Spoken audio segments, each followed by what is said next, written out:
Hello everyone, स्वागत है आप सभी का पनेरू पाठशाला की एक और नई क्लास में। दोस्तों, आज जैसा कि आपने देख लिया होगा थंबनेल में, आज की जो हमारी क्लास है वो वीकली करंट अफेयर से रिलेटेड है। तो हम आज की इस क्लास में इस 15 अगस्त से लेकर 22 अगस्त के बीच में जो भी महत्वपूर्ण घटनाएं हुए हैं उनसे जो भी महत्वपूर्ण क्वेश्चन होंगे उन सबको यहाँ पर देख लेंगे। साथ ही साथ उसके कुछ ऐसे फैक्ट भी देख लेंगे जो पूछे जाते हैं आपके एग्जाम में। चलिए शुरू करते हैं क्लास को। क्लास शुरू करने से पहले आप जैसे कि देख पाएंगे कि आप मुझे टेलीग्राम पर भी कनेक्ट कर सकते हैं, साथ ही साथ फेसबुक पर भी और इंस्टाग्राम में भी। सभी में एक ही नाम से एड्रेस मिलेगा आपको, पनेरू पाठशाला करके। और यहाँ पर आपको पीडीएफ मिलती है टेलीग्राम में। जो भी हम कंटेंट प्रिपेयर करते हैं वो आपको फिर उसका पीडीएफ फॉर्मेट टेलीग्राम पर मिल जाएगा, ठीक है। चलिए आज की क्लास को शुरू करते हैं। क्लास शुरू करने से पहले आप इसे लाइक, शेयर और सब्सक्राइब कीजिएगा। तो पहला क्वेश्चन है आज का हमारा। हाल ही में रक्षा मंत्री राजनाथ सिंह ने अगस्त 2026 में एनसीसी की किस प्रमुख साहसिक गतिविधि को हरी झंडी दिखाई है। इस दोस्तों क्वेश्चन जो है दोनों फॉर्मेट में है, हिंदी में भी इंग्लिश में भी, ठीक है। तो आप जिस तरीके से कंफर्टेबल है उस हिसाब से देख सकते हैं। Which major NCC adventure activity was flagged off by defence minister Rajnath Singh in August 2026। तो हमारे जो रक्षा मंत्री हैं राजनाथ सिंह हैं, उन्होंने हाल ही में अखिल भारतीय बालिका अधिक ऊंचाई दुर्गम यात्रा, उस यात्रा का नाम है अपराजिता परंगला 2026, इसको जो है हरी झंडी दिखाई है, इसकी शुरुआत की है।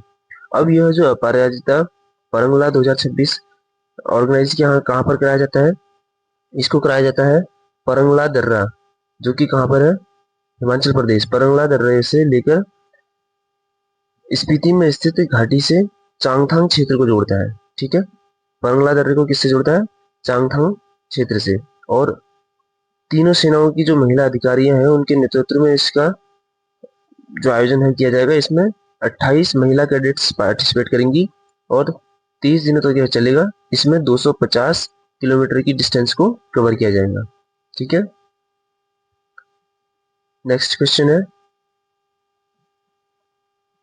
भारत के सबसे बड़े सेमीकंडक्टर सम्मेलन का 5वां संस्करण कहां पर आयोजित किया जा रहा है। Where is the 5th edition of India's largest semiconductor conference being held. तो ये जो कॉन्फ्रेंस किया जा रहा है 5वें संस्करण का सेमीकंडक्टर का, कहां पर किया जा रहा है, यशोभूमि कन्वेंशन सेंटर नई दिल्ली में। कब से कब तक किया जाएगा, 17 to 19 अगस्त 2026। और इस जो कॉन्फ्रेंस की जाएगी इसका थीम पूछ लिया जाता है, तो इसका थीम है सिलिकॉन से सिस्टम तक इकोसिस्टम का निर्माण, ठीक है। इसको इंग्लिश में अगर पूछा जाता है तो silicon to system building ecosystem, ठीक है। अधिकतर एग्जाम्स में क्या होता है कि हिंदी में न पूछकर इंग्लिश में ही उसको एज इट इज लिख दिया जाता है, तो हमें इंग्लिश में भी याद रखना है कि क्या है, silicon to system building ecosystem. Third question है,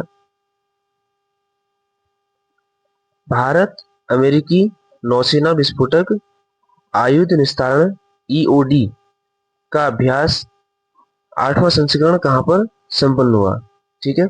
where was the 8th edition of the United State naval explosive ordnance disposal exercise 2026 concluded.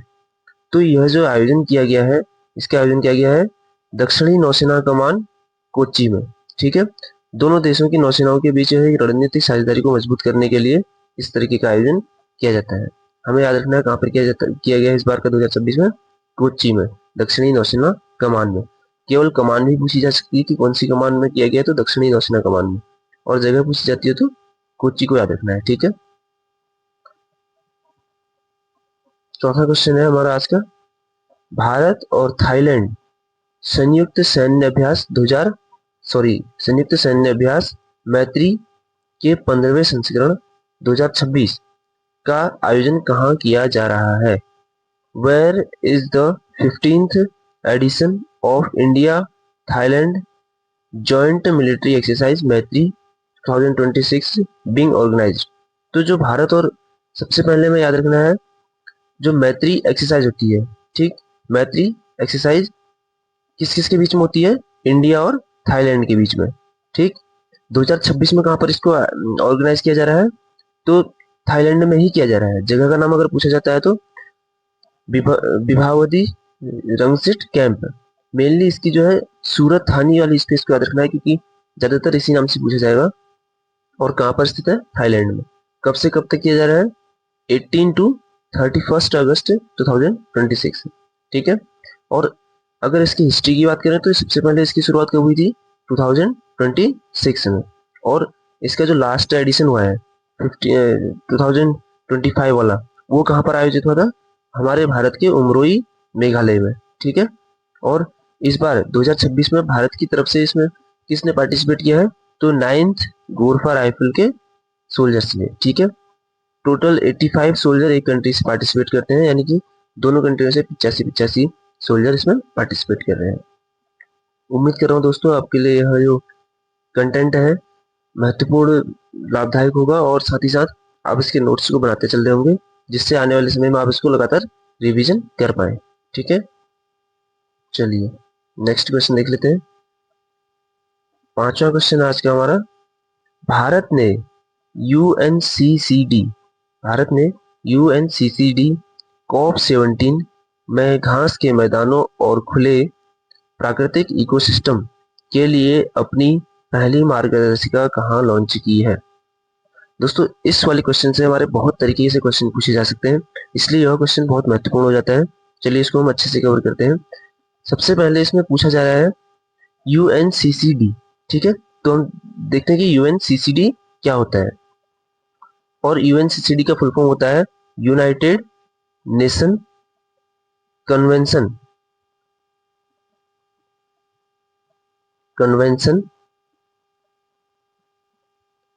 On combat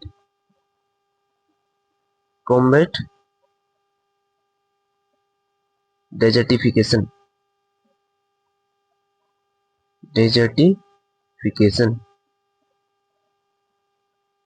ठीक। ये फुल फॉर्म होगी इसकी United nation convention on combat desertification. अगर हिंदी में नाम आता है, फुल फॉर्म आती है, तो संयुक्त राष्ट्र मरुस्थलीकरण रोकथाम सम्मेलन, ठीक है। संयुक्त राष्ट्र मरुस्थलीकरण रोकथाम सम्मेलन। और इसकी शुरुआत कब से हुई है, 1994।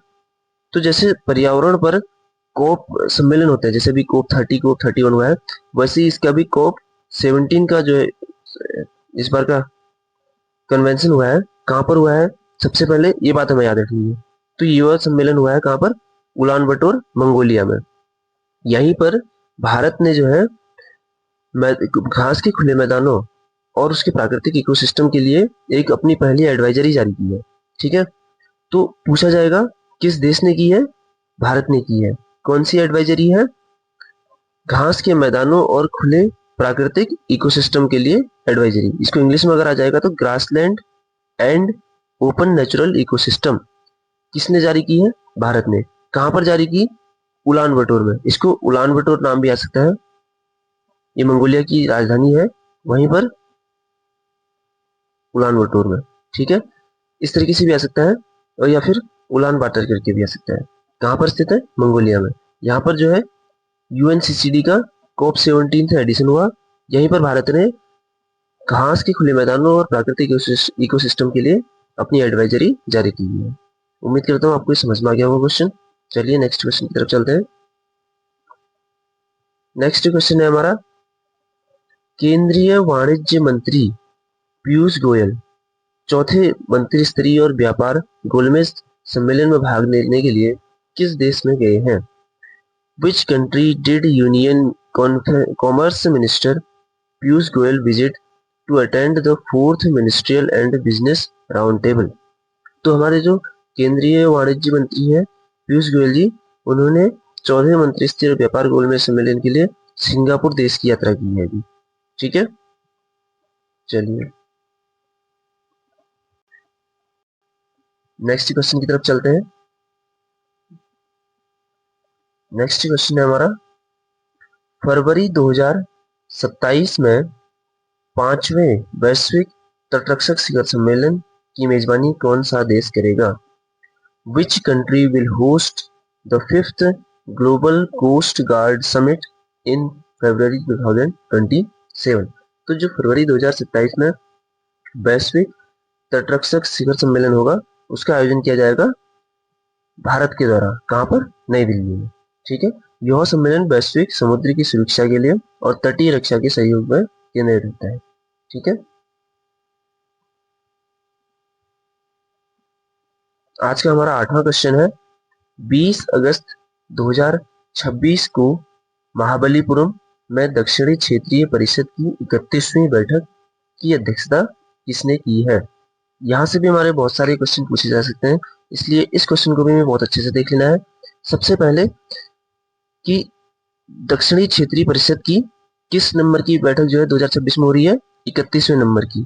और यह बैठक इस बार कहाँ हो रही है? महाबलीपुरम में। महाबलीपुरम कहाँ स्थित है? अगर स्टेट पूछ दिया जाता है, तमिलनाडु में। ठीक है, तो तमिलनाडु में इस बार की 31वीं दक्षिणी क्षेत्रीय परिषद की बैठक हो रही है। अब इसकी अध्यक्षता कौन कर रहे हैं? अध्यक्षता कर रहे हैं केंद्रीय गृह और सहकारिता मंत्री अमित शाह जी। ठीक है, अब विशेष इससे जो फैक्ट याद रखने हैं हमें, सबसे पहले हम देख लेते हैं कि इसकी जो उपाध्यक्ष के रूप में भूमिका निभाएंगे वो तमिलनाडु के चीफ मिनिस्टर श्री सी जोसेफ विजय। ठीक है, जोसेफ विजय इसके उपाध्यक्ष होंगे।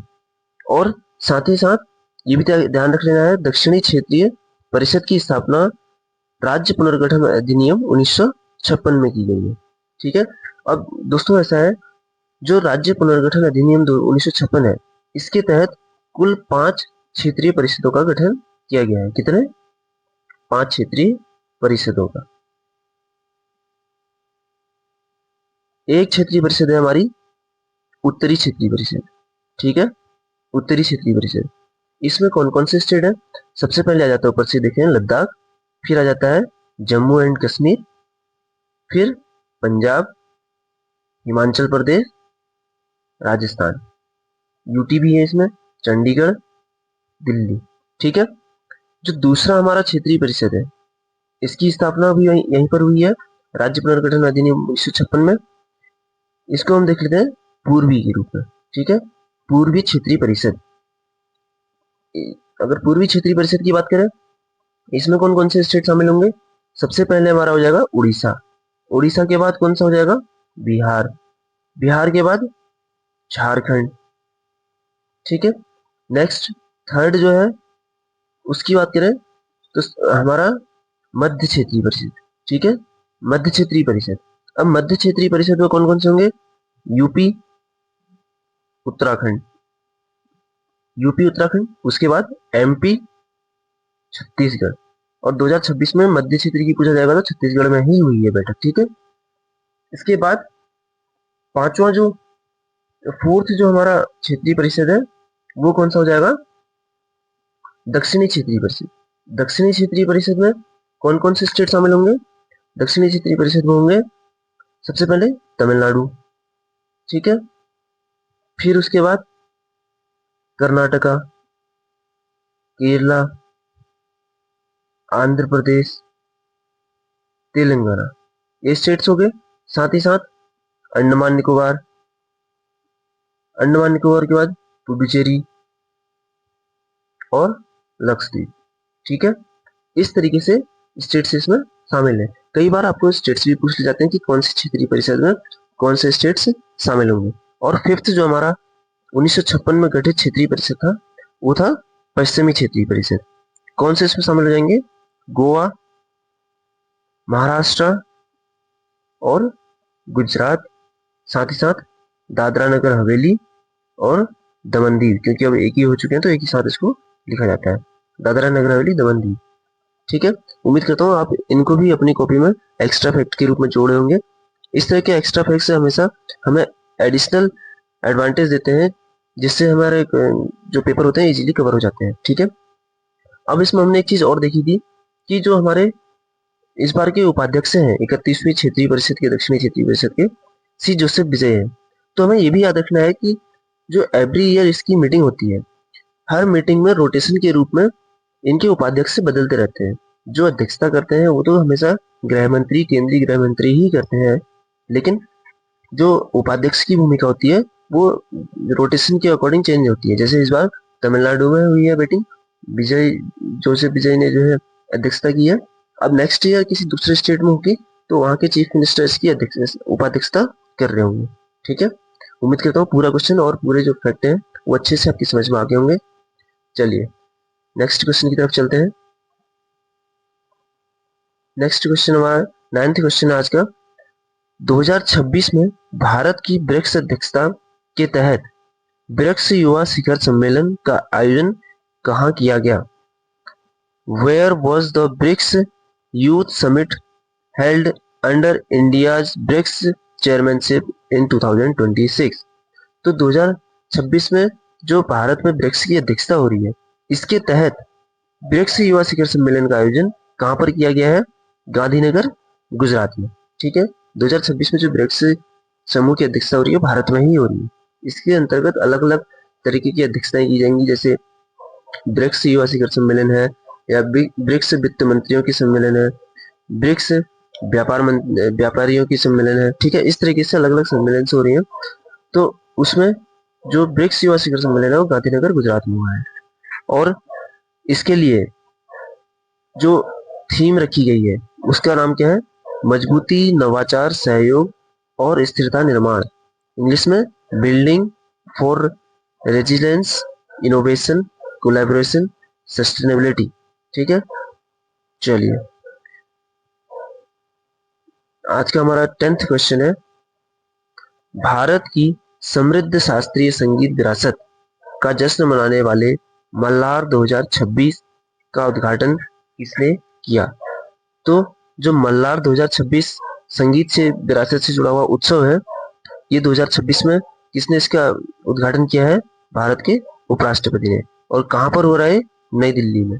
ठीक है, यह जो कार्यक्रम है ये भारतीय शास्त्रीय कला और संगीत को संरक्षित रखने और उसको बढ़ावा देने के लिए आयोजित किया जाता है। ठीक है,